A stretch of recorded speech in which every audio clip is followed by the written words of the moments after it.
Like Joe Deal once said, we don't go to the woods to listen to the wind. We go to the woods to find the truth of things. It may be the animal within us, or just curiosity, but we are all drawn to nature and stand in awe of a truly wild creature. Hi, I'm Bill Landry, and we're going to take a walk on the wild side on Heartland Tonight. It's the best of the Heartland Series with Bill Landry on Heartland Tonight. Tennessee is calling, rolling hills all dressed in green. Hear the Heartland calling, like an Appalachian spring. Smoky Mountain night is falling, the Heartland's calling me, calling me.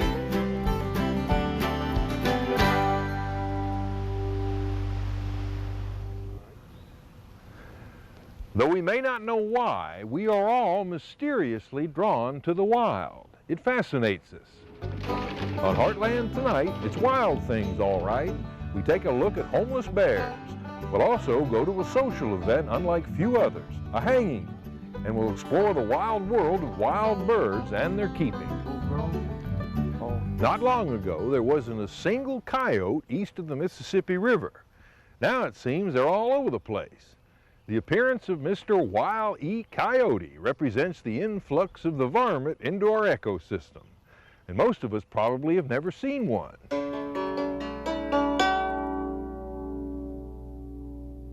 They're moving up the Tennessee Valley. In a few years, they'll be all over East Tennessee. You probably won't see them, but you can hear them at night, out in the country, the call of the coyote.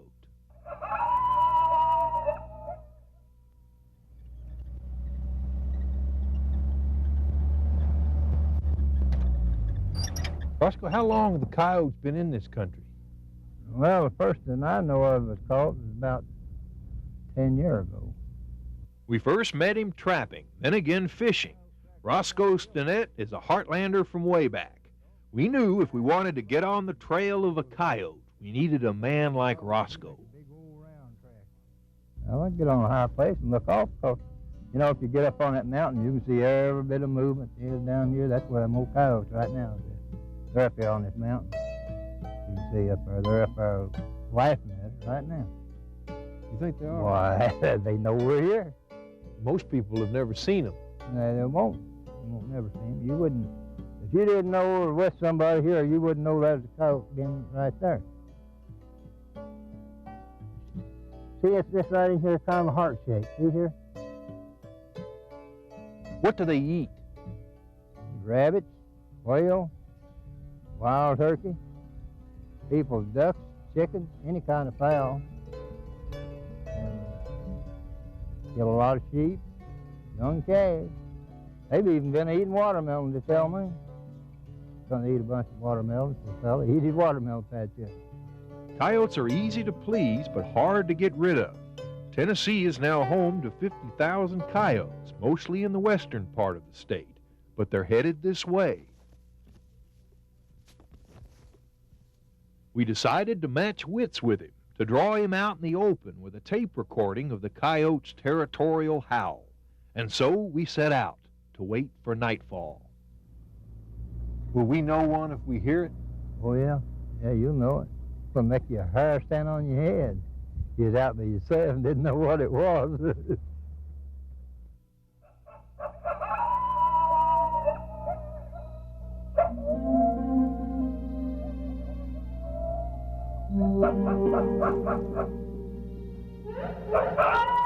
Yeah. What's the tape? Yeah. No.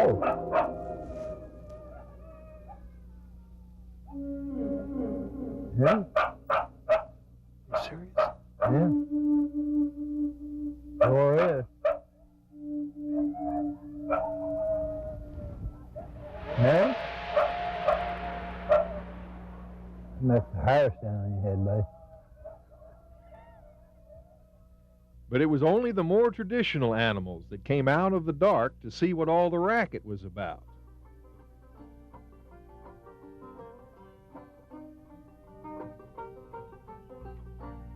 But the Tennessee Wildlife Resources Agency says they're here, and they gave us this footage to prove it. Here's the whole thing about it. He's smarter than any other animal. If they're dumb, they don't last long, because the trapper will get them. They can catch them if they're dumb. That's why they get smarter all the time. They're harder to catch, get harder all the time. And he belongs here now. He's here. He's here to stay, I'd say. Their populations continue to grow, and they're in every county in the state. One afternoon above Rockwood, we saw one. It just came loping by. It was mangy looking and spotted us and just trotted by. When we come back, wild things of all shapes and sizes, birds, bears, and hangings, oh my.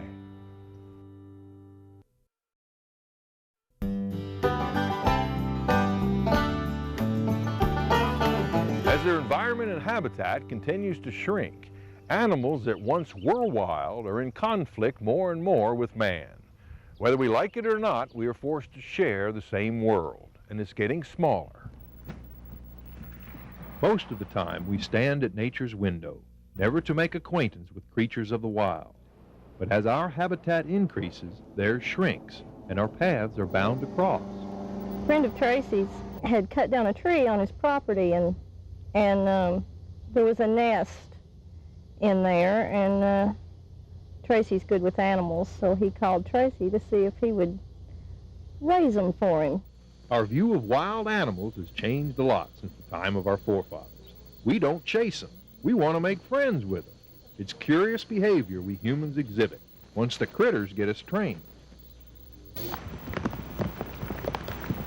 Besides baby squirrels, Tracy Milani has a foxy feed. Sure, it's raining, but she never disappoints. Kind of looks like she might tonight. She hadn't really.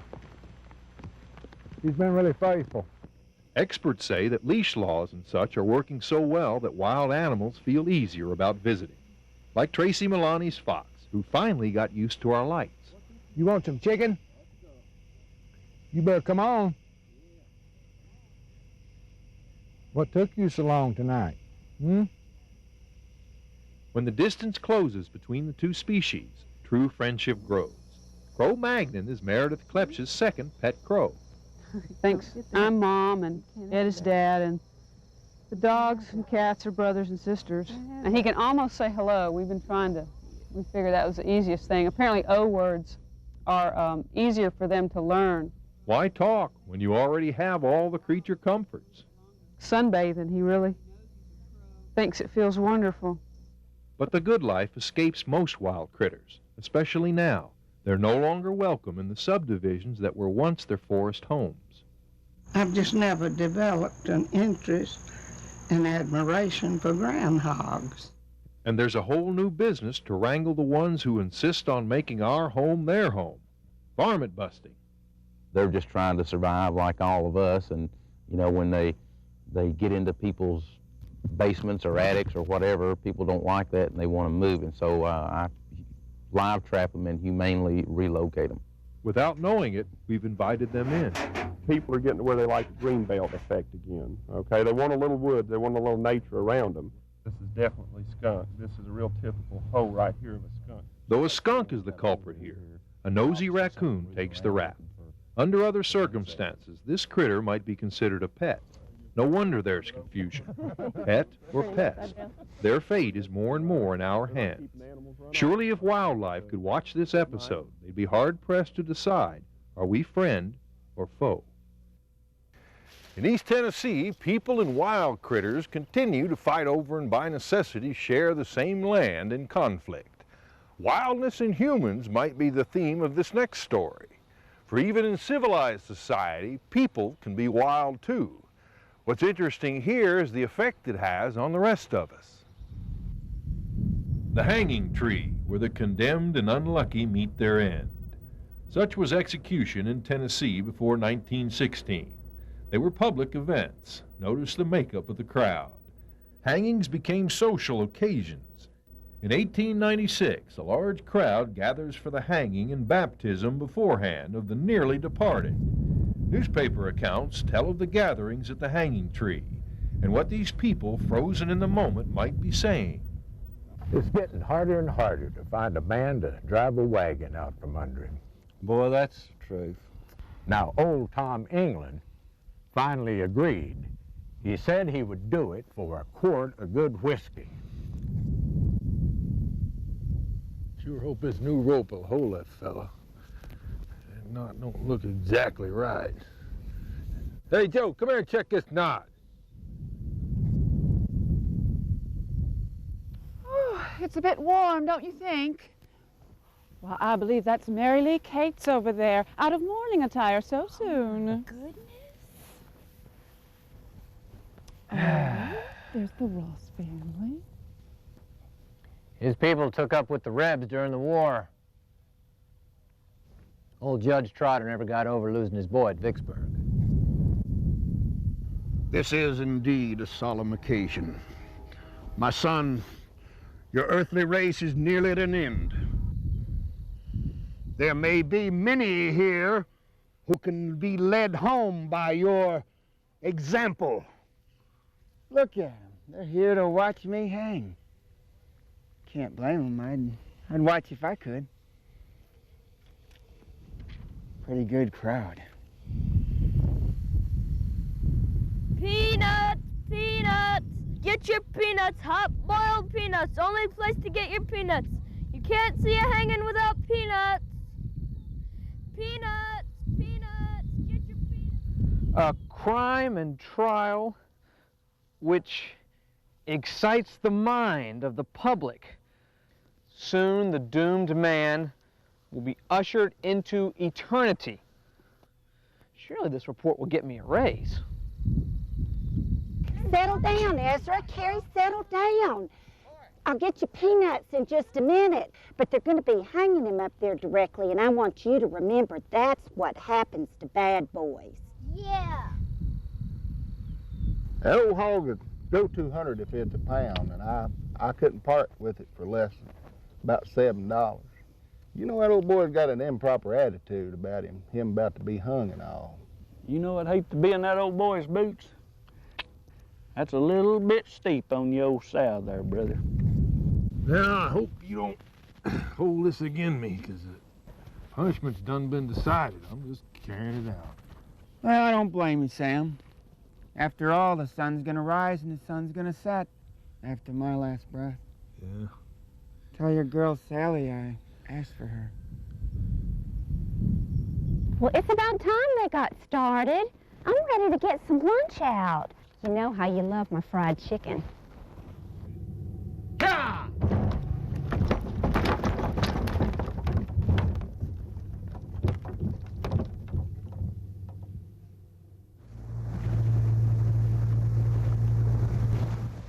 In 1990, the seed of a red wolf recovery program in the Smokies was planted on the North Carolina coast.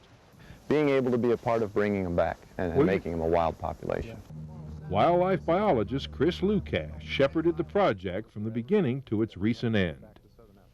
That first release, I'd say that was a very exciting moment. I tried not to be overly confident in how things were going to be, but I expect them to turn out a lot better than they did. Wolves ventured onto private property in search of more plentiful prey. Wild-born litters, the project's hope, died of parvovirus or simply disappeared. Well, I like to think we've learned a lot here, and we're going to certainly help our future in terms of choosing and managing a new release site. Private agricultural lands in North Carolina may be the wolf's new home, as the howl heard round the Smokies vanishes once more. Heartland Tonight will be right back.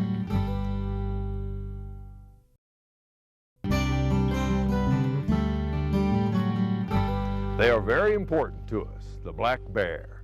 Always has been, since the time of prehistoric Native Americans. Even today, the black bear remains the symbol of the eastern wilderness.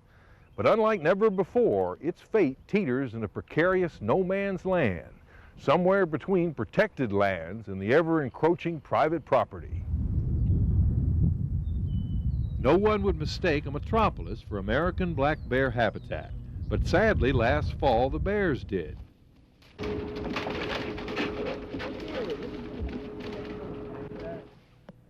This particular cub was picked up by our people in Knox County. And we assumed that the cub was orphaned because there was no female found anywhere in the vicinity. What turmoil in nature causes such casualties? A combination of poor summer and fall food in conjunction with a relatively healthy bear population that precipitate animals moving out of high elevations into low elevations, which is now pretty much occupied by people. At 16 pounds and starving when caught at UT Hospital, this cub was one of the lucky ones. It got food and a place to stay. The biggest danger to the bear now is human contact. Survival in the wild ultimately depends on keeping its wild essence intact. After 2 months, wildlife biologists prepare the cub for release. Keep him from coming to this end.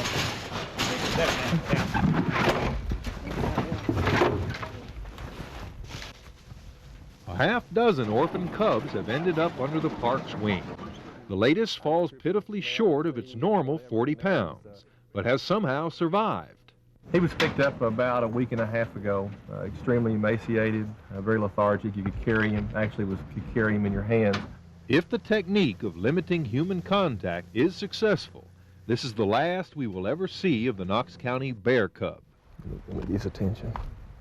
He wouldn't be jumping at us like this and fighting the cage and biting like a truly habituated bear or a panhandler bear would just sit in there like a dog or a cat or any domestic animal.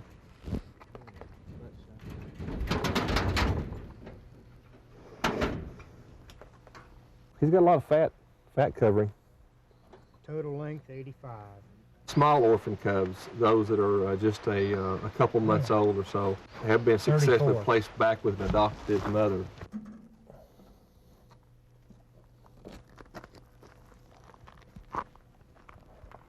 How much? 41. Here begins an experiment.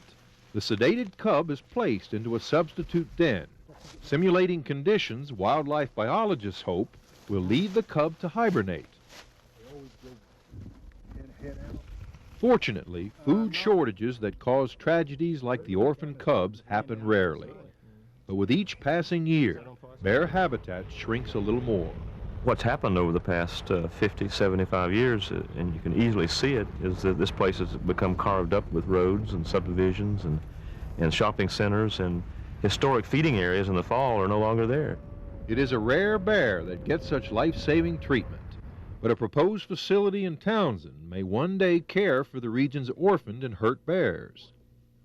A place where these animals can be kept in total isolation, away from humans, trying to give them a chance to survive back in the wild again. Until then, many orphans meet a grim fate, while a few others are given a chance, tucked in a den, awaiting spring and a new lease on life. Near Townsend, the Appalachian Bear Center was founded to rehabilitate homeless bear cubs and yearlings. A licensed research and educational facility, it can house as many as 13 young bears for up to 100 days, and then hopefully return them back into the wild. It's the sound of the bobwhite quail, the sight, too, when Heartland Tonight returns.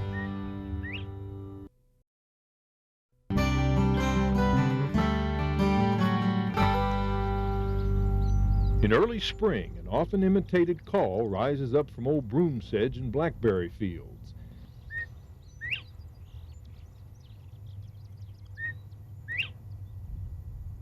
It is the mating call of the bobwhite quail. That little sound right there is a hen.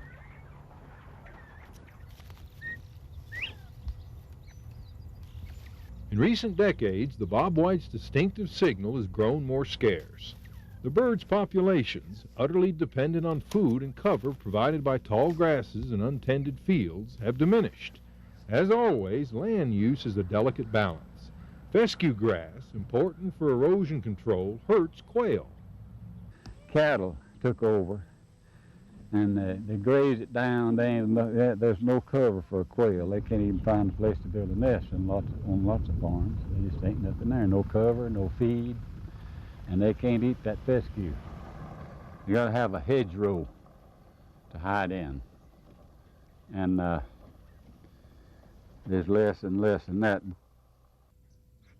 The bird's coloring blends into vegetation, making it practically invisible.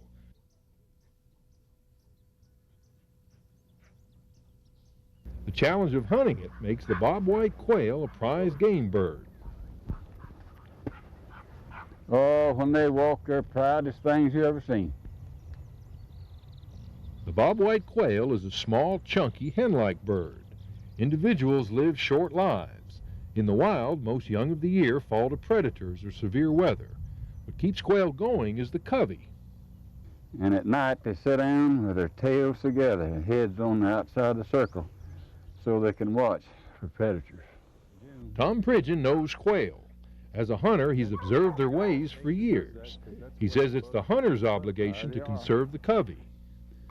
You have to leave about a half a dozen in a covey. If you know where they are and if dog points and they get up, if there ain't many of them, you don't shoot. Tom raises quail too. Full grown? Almost. In the wild, birds lay as many as 20 eggs, one a day. In 23 days, they'll hatch. And the little ones, they can run in an hour after, they can leave the nest in an hour after they're hatched and go to eating insects. Right away? Yeah, just go everywhere. And they call them Tom Thumb. They're just about the size of your thumb. Tending the covey is Tom's aim. His farm provides quail habitat, and he grows plants tasty to quail and other wildlife. Well, planted Egyptian wheat and the 2 kinds of pearl millet, and ABC quail mix, and sunflowers, and soybeans. These right here are small. This is more or less for the quail.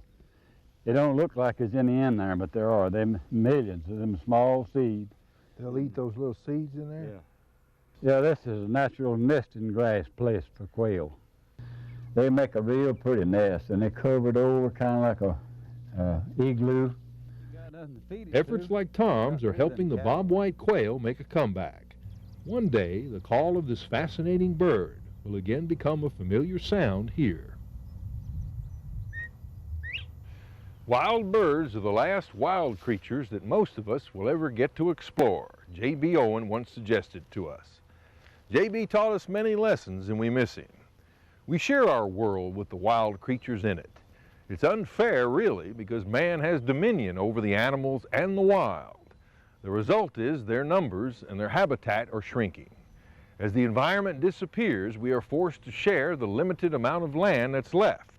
That's the prize that civilization and the wild is fighting over, the land. See you next week on Heartland Tonight.